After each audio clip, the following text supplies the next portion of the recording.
Teacher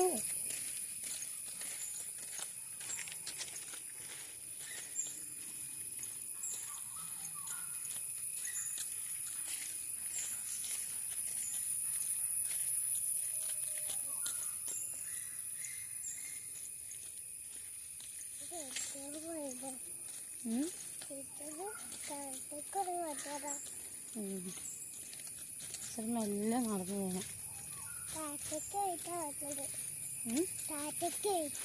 ടാറ്റയ്ക്ക് പോയിട്ട് വരില്ല, teacher ഇത് കൂടെ തന്നെയാണ് വരിക.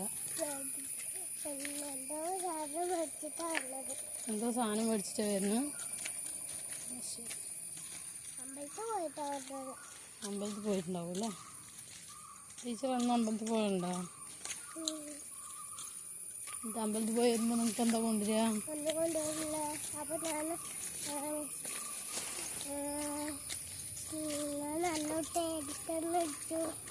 അപ്പോൾ ടീച്ചർ അമ്പലത്തിൽ പോയി വരുന്നവരെ വേറെ കുട്ടി നല്ല കുട്ടിയായിട്ടിരിക്കും. നല്ല കുട്ടിയായിട്ടിരിക്കുക എന്ന് പറഞ്ഞാൽ അങ്ങനെയാണ്, ഉണ്ടാതിരിക്കും. ശരി, നല്ല കുട്ടിയല്ലാണ്ട് അങ്ങനെ ഇരിക്കുക.